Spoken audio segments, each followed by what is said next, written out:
Hey guys, thanks for checking out the podcast. Before we get started, I want to remind you about the very cool bucket list trip I am doing in 2026, the Smitty Learns Irish podcast, where I'm going to do my bucket list, hike Ireland for a year, learn about Irish history, town by town, through the mouths of the pub owners and regulars. Because what's a better way to learn about something you love than to experience it yourself? Patreon.com/we3Smiths, only $3 a month, and thanks for checking it out.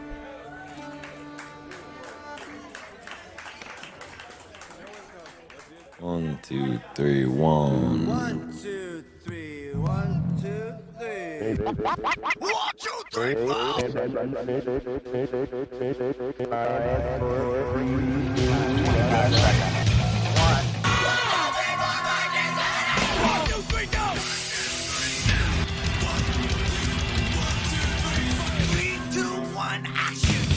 What the hell, everything? And hello, welcome to the Smith Hole 2.0 from Cadillac, Michigan. My name is Smitty. Happy What the Hell Everything Day. Happy Wednesday. What the Hell Everything Day. Today is the first time that I'm doing a podcast that's not the first time I'm doing a podcast that's not live, but since I committed to live Patreon streams, but there's always the caveat. If I got to work on a Wednesday or something, then I have to just record it and put it up on YouTube at 4. That's the case today. Hence no motherfucking live stream, man. Man, I feel good. I feel good because, honestly, I wasn't sure how it was going to go. My bedtime now is late. I'm usually not in bed until 1 or 2 o'clock in the morning, usually. But if I need to do these podcast recorded rather than live, if I got to work that day, then I got to start everything earlier. I got to get up earlier to prep. I got to get everything ready to go, to produce things, to do all the things.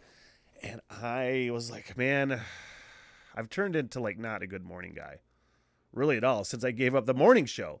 That was one reason why I was totally happy giving it up, because fucking 3, 4, 5 o'clock in the morning sucks. So now I don't get up until at least 8. But the alarm went off at 7 today. I'm like, I'm doing it. I got up, cup of coffee, and usually once I get my first cup of coffee, and if I'm prepping, I just go in, sit in front of the laptop, get things ready to go, and that's what I did, man. I was so stoked. It must be just getting older thing, man. You're like, okay, I can do earlier, and I was doing it earlier, redundant as fuck. Another sign that I might be getting older. I don't know if I like myself. This could honestly be a side effect of me trying to become not as ragey and not as angry. It's a real effort I'm putting forth in my life to not be that guy, you know? But a side effect to that could be that I just don't hate the Yankees as much anymore. And that can't be true, because I've been watching Aaron Judge break the fucking Babe Ruth, Roger Maris record, 60, 61, now 62 last night. And I just get up every morning and watch SportsCenter. That's what I do. I watch SportsCenter with my coffee. And I found myself like happy for Aaron Judge. I didn't even really know what was happening. I was like, oh, good for him. He did it, man. He seemed to be doing it clean, because I am just the hugest, like, not as much anymore, but historically a huge baseball fan. I love the history of baseball. I love the game. I love everything about it. And as much as I did love the home run chase from fucking 97, 98 with McGuire and Sosa, like, I was into it, man. Like, it's tainted as fuck, and especially Barry Bonds too, you know? And so he seemed to be doing it clean, Aaron Judge. You're like, well, fucking good for him, man. Especially with Albert Pujols this year breaking 700, who also seemed to be doing it clean his whole career. But I'm okay liking the Cardinals. Like, historically, they've been my National League team. You know, Tigers obviously are my American League team. So I found myself happy for Aaron Judge. And then I just happened to notice, even though I knew already, I was like, some side by side, Babe Ruth, Roger Maris, Aaron Judge. I'm like, they're all fucking Yankees, man. That really rekindled and brought back. I'm like, fuck him. I was happy for Aaron Judge for like 5 minutes, and then I was like, fuck off.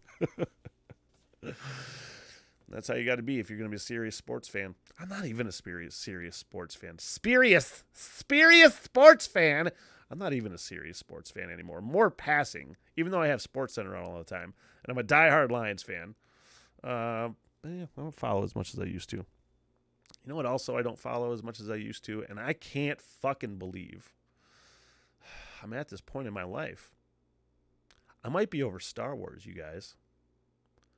I've been a huge Star Wars fan my whole life. I remember when the new trilogies came out, episode 1, 2, 3, for as much as people wanted to take a dump on them. If you remember, if you were alive when that was coming out in 99, the hype was off the fucking chain, man.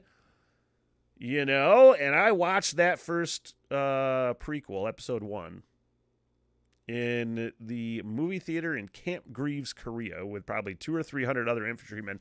And the movie was only playing one night. It wasn't like they had repeat showings. One night. And we packed that fucking theater. And when they were light, we didn't even care about Jar Jar Binks or how lame it kind of was. We're fucking into it, man.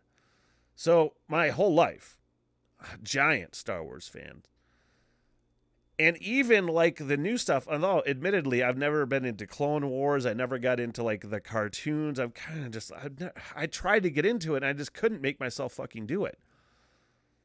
But just all of like the offshoots, I loved Mandalorian.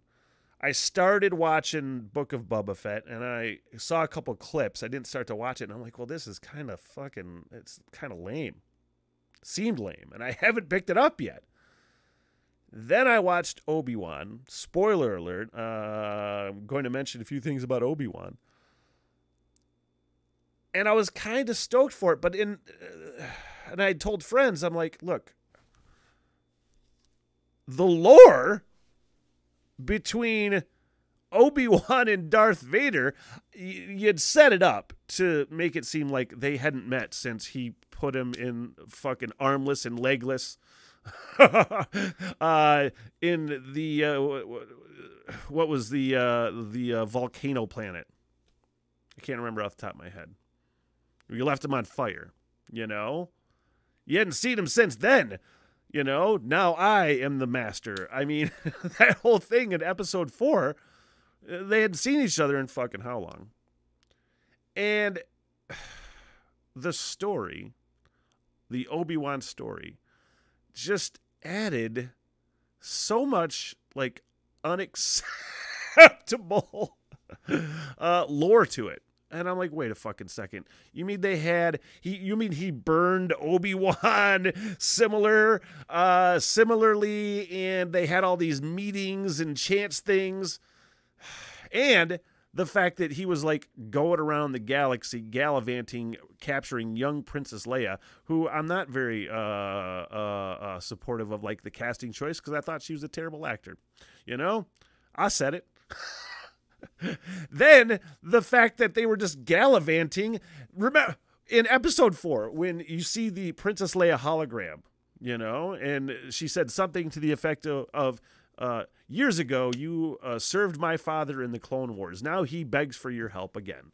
Something along those lines. Not, hey, Obi-Wan, remember when we fucking had these adventures around the galaxy? I need your help again. You just fucking added to this thing and killed so much of, like, what the lore was to me. And as much as I've heard, like, Andor is good, I'm seeing all these, and I found myself just not fucking caring. You know, I liked pretty much most of what the new trilogy had to offer. The J.J. Abrams, Rian Johnson things, there was some misses in it, but enough hits where I was like, I can deal with this. This is fun enough. But it's just like, they're just fucking totally getting Disney-fied, man. It's the same with Marvel in a way. I found myself not caring about Marvel either, and I was way into that shit, man. It's just like sometimes it's just too much. It's just like a flood of shit. And you're just like, I don't care about it anymore. Maybe I will, because I've heard Andor is really good. I say these things, then something's going to pop up. They're going to release something, and I'm going to go, oh, I'm going to watch that. I want to talk about something fairly local. This is actually just from a Reddit post from the Traverse City, Michigan Reddit page, community Reddit page, something of that effect. And I have to bring it up here. Where is it, Smith? Where is it, Smith? I think I found it. It has to do with quote-unquote affordable housing. Because if you followed the podcast at all, or locally, and like many, many other fucking places, it's just getting priced out of reasonability. You know what I mean? My place was sold that I lived in. Like many other people in Traverse City, there wasn't any place to go. There was nothing affordable, which is why I moved to Cadillac. So this, which was posted by Minda Kelly, said, I moved into Trailside 45. I know where that is. In 2019, it was built affordable housing. I was paying something like $1,400 for my 2-bed, 2-bathless, then 1,000 square feet. By 2021, I was paying $1,625 a month. When they sold the building to investment firm Cochran and Company in the last couple of years, they told residents that it wouldn't become all short-term rentals. Laughable, because of the 70-plus units in the building, doesn't seem like anyone actually lives there. It's all Airbnb. Look, and I'm not knocking Airbnb. You know what I mean? I want everybody to make the money. I have a good friend, actually, who was my previous landlord from 2 places ago. He's renovating his place to rent it out again. I'm like, why don't you just make that fucking thing an Airbnb? Everybody else is hoarding the cash. You might as well get a little piece, pal. The weekends bring a full house. The building maintenance has stopped. Dirty hallways and stairwells, overflowing garbage, etc. So they kicked out 70-plus families to run a hotel that is owned by individual rich people. I watched people that previously had a home there move into RVs and talked to one person who said, I'll just be homeless for a while, I guess. I might just be the last renter standing and I'm out at the middle of this month. Doesn't seem to be anything to do, but I think it's important for the residents of this town to be aware of what went down, and it now sets a dangerous precedent for any housing developments in the future. Just gross on so many levels. I'd say more, but apartment hunting is exhausting. But you ain't fucking lying, man. That whole town. I don't know any good way. If it'll get fixed. There's no fucking going backwards in that town, man. It is honestly just catered to people with money. I know that there are many other housing complexes being built, ready to open in Traverse City, and so many of them are billed as affordable. But it's almost never true. What is fucking affordable? You know, most of the, and again, I said this on previous podcasts, any of like the service workers, you know, they work in retail, they work in restaurants, bars, you name it. There's no fucking way they can afford to live in that town, man. Hence me moving away. It's almost impossible. So you're going to have a town full of rich people and nobody's going to work. And that's exactly what's happening. It fucking sucks, man. Hey, there is, believe it or not, an affordable option in Traverse City, and it's actually just north of Traverse City. M22 and Suttons Bay, my fine sponsors that are nestled right along M22, just north of Suttons Bay, or excuse me, north of Traverse City, south of Suttons Bay. And you want to talk about an affordable, quaint, comfortable, just little spot, man. Couldn't be more perfectly placed along that gorgeous drive that more and more people are coming to because it's awesome, you know? If we can just find some sort of, quote, affordable housing. All right. I wanted to hit this story before the 420 break, and it makes me giggle my motherfucking ass off because, as a lot of people that know that have followed me for any length of time, especially on social media, where I tend to just swear. when I started doing this podcast, when I was on the radio station, I'm like, I'm swearing. I have to, and it's not that I go out of my way to swear. It's just my natural state of being. You know what I mean? Just some people, like me and many, many fucking others, probably the reason is that I use the word fuck many times as a bridge between thoughts. You know what I mean? Instead of when I couldn't say fuck on the radio, it would be a lot of uhs and a lot of stuttering Smitty. And I know I still do that anyway, but it reduces it. And it's my natural, comfortable state of talking. It just is, especially if I'm comfortable with people, you know, it just let it flow. So I wasn't as ready for this as I could be. So I love seeing stories like this, and it is cities that swear the most. So let's pull that up now that I've finally gotten that motherfucking link. And it's really hilarious to me just how uptight people in the United States are, as I am finding out where's this fucking story at? Hang on. I'm going to get it.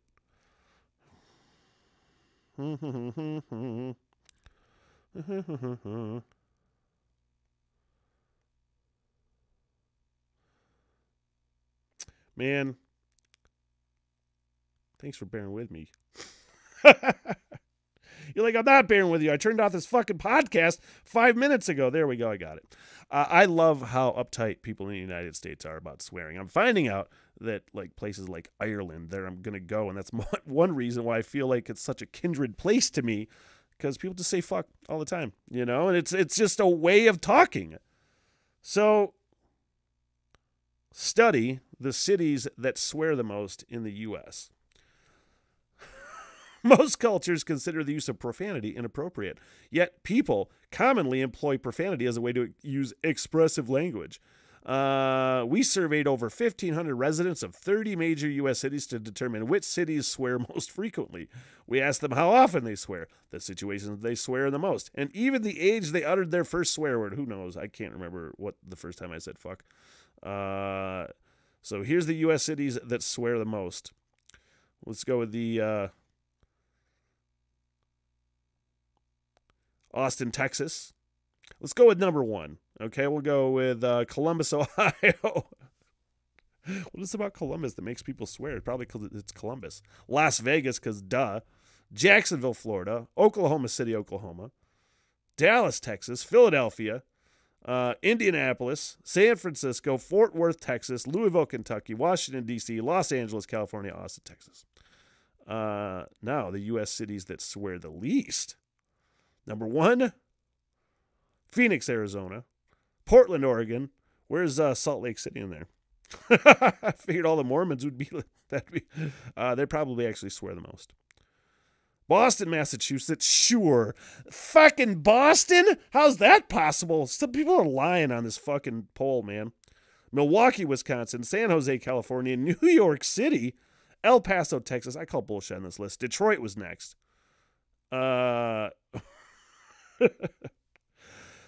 Now, let's continue the swear word poll, shall we? We also asked respondents to report the age they first used a swear word. For most Americans, it was around 11. That makes sense.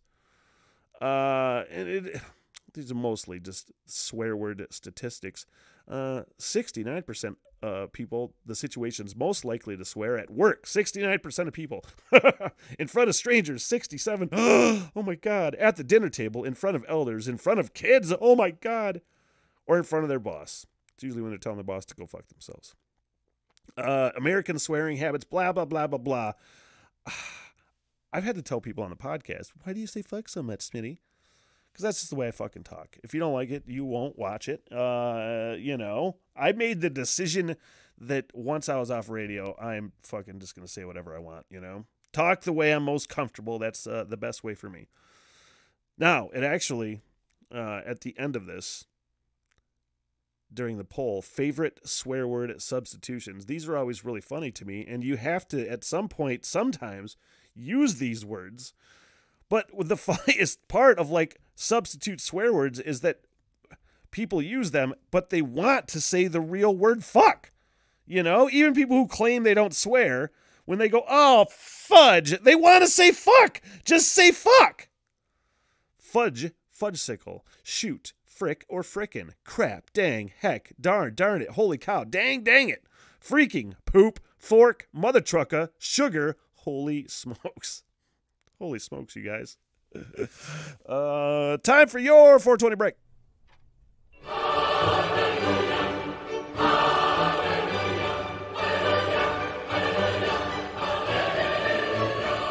Should I be getting paid for this, boys? Water bomb so smooth, you don't realize how high you're getting. Till it's too late. I am fucked up out here.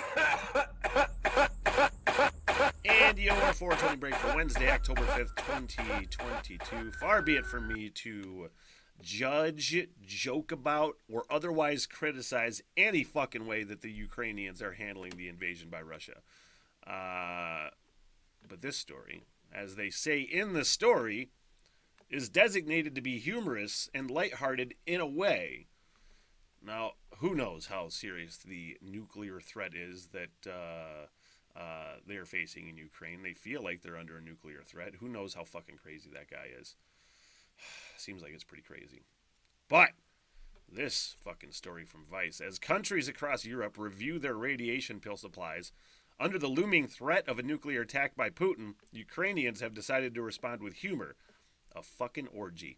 That was my quote. More than 15,000 people. Who knows how many of those people are going to show up? It's tough to get people to show up to Facebook events. More than 15,000 people have subscribed to Orgy on Shekivstia official. We know I said that wrong. On September 26th, the first post said the intention is to head there in the event of a nuclear attack as opposed to finding the nearest bunker. They're like, fuck you, watch this. Now, again, it's not a funny situation, but it's intended to be humorous. The opening post told members to decorate their hands with stripes to designate what their interests were ahead of visiting. 3 stripes mean you're down for anal sex. 4 means you're down to blow. Then it was posted, and it's a great fucking side note. They say that all of the apartments with a view of Shekivstia have for some reason disappeared from real estate sites. And a great quote from the story. A woman interviewed by Radio Free Europe said, look, it's the opposite of despair. They're trying to put the fear in us, essentially, and I'm paraphrasing at this point, but even in the worst case scenario, people will look for something good. That's the mega optimism of Ukrainians. Man, I like to scoff, and I even told my dad probably a few months ago now, that the overall message that you hear a lot of times, that love wins, love, you know, all you need is love. A lot of times that comes across to me as just sort of like unrealistic. You know what I mean? But damn it, I'm down for trying. Because there's always somebody that's going to fuck around. You know what I mean? You'll always need to fight somebody. Somebody's always going to try to take something. You're going to have to deter. And it's doesn't always work with love. But look, I'm down for trying. This is a pretty fun quote from the story. The Telegram group posts updates about the Russian war in which the Ukrainian military's counteroffensive efforts in Kherson have recently been described as BDSM parties for Russians. An image of the Ukrainian army's advance was called a masturbation photo in the group. Actually, I think I missed a key detail in that story, so that was totally out of the blue. Hey, let's move on. It's time. Hey, man, what are you doing? I'm so high. Nothing can hurt me.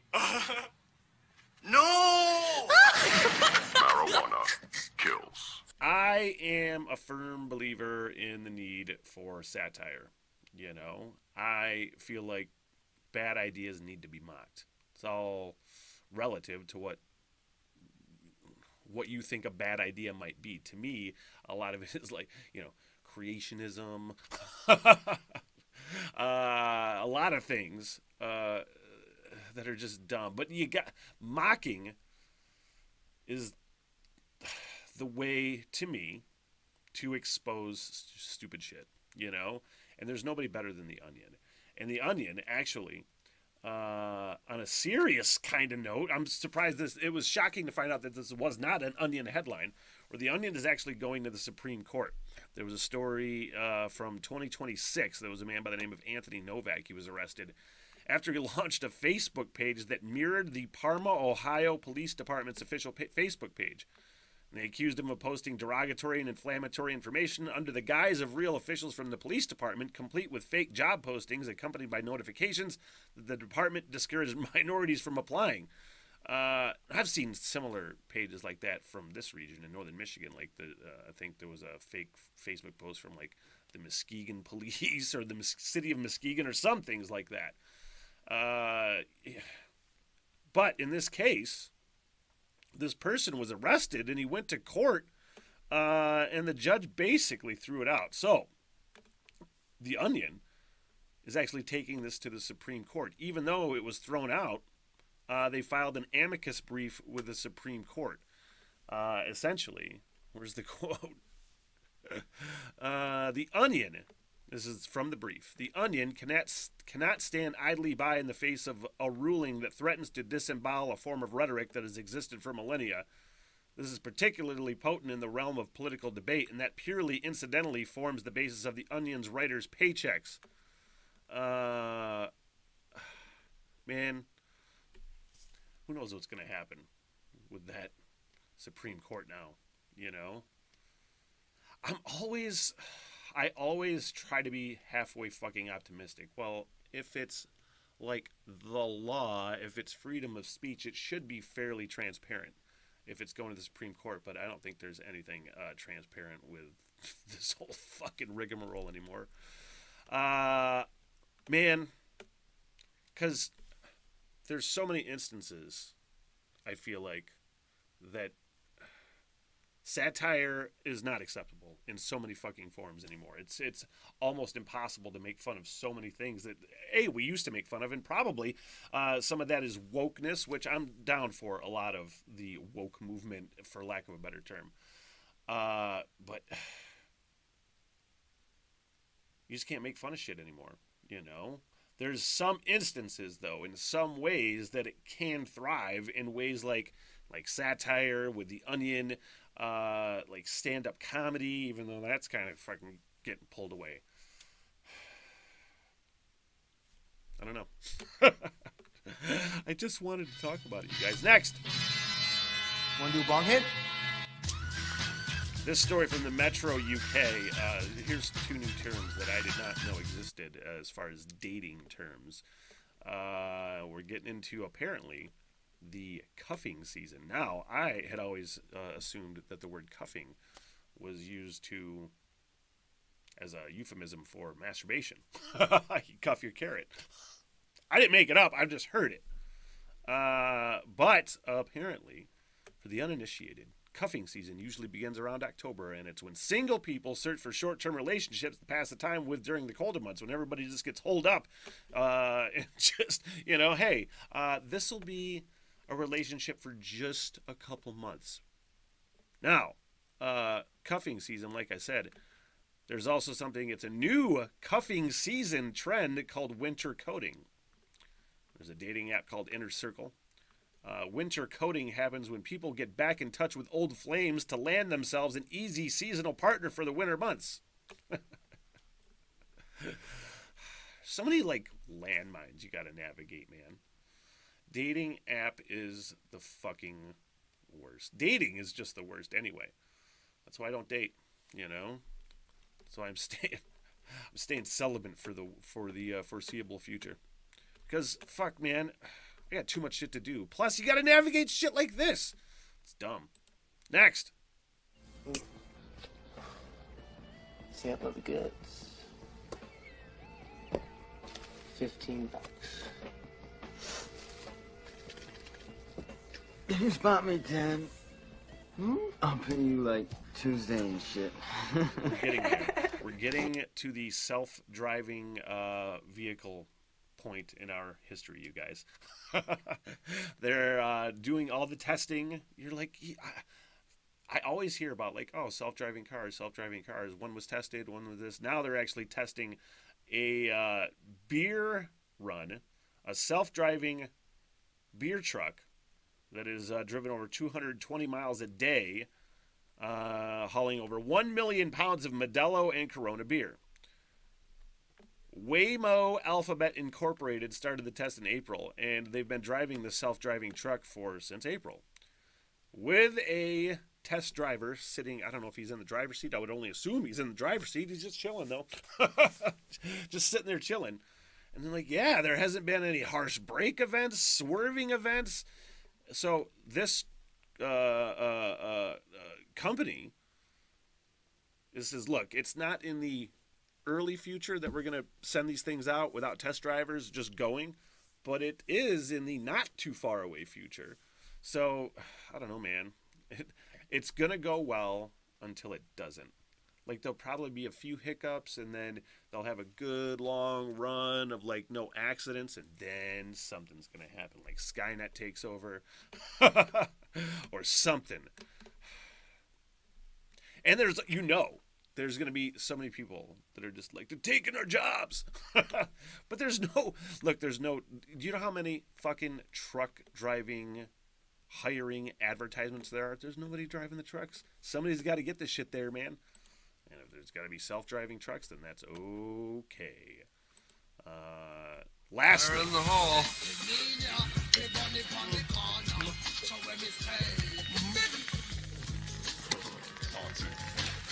not a surprise out of Texas. What is this woman's name? Her name is just the best, worst thing about this fucking story, and it's one reason why I just want to read the whole thing, just so I can say her name out loud and laugh.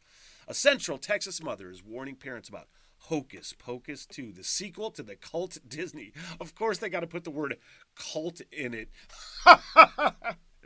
It wasn't like a cult following. It was a fucking Disney movie. God, they just threw that in just for shits and giggles, man.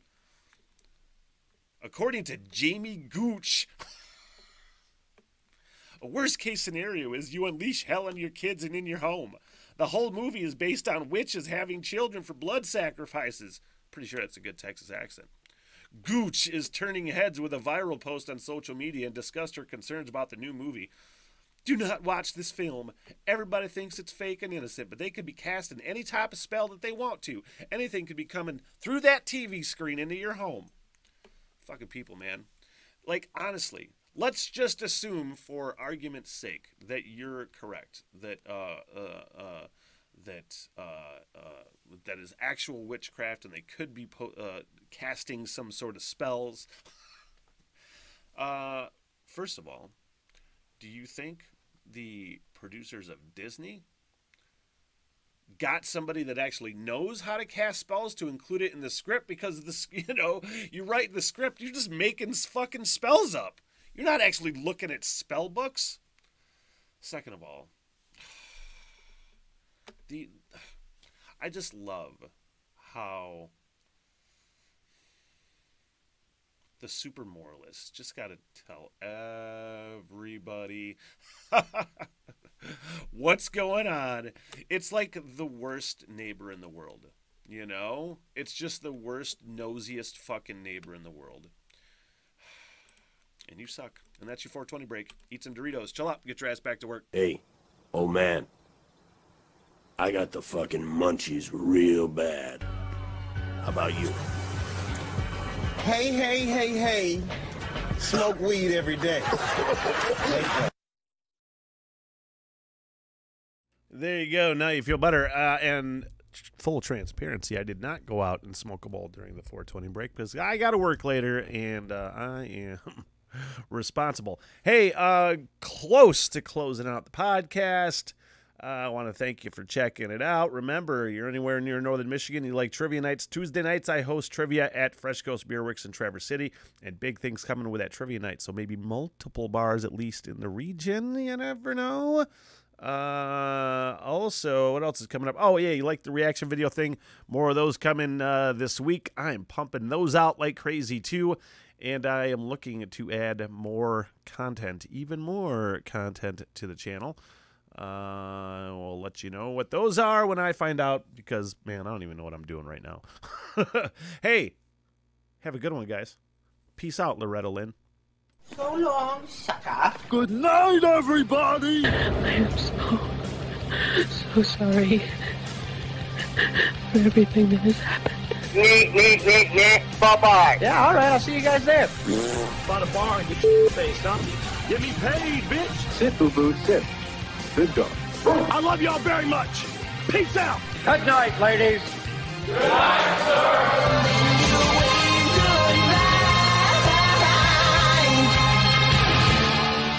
What the hell, everything?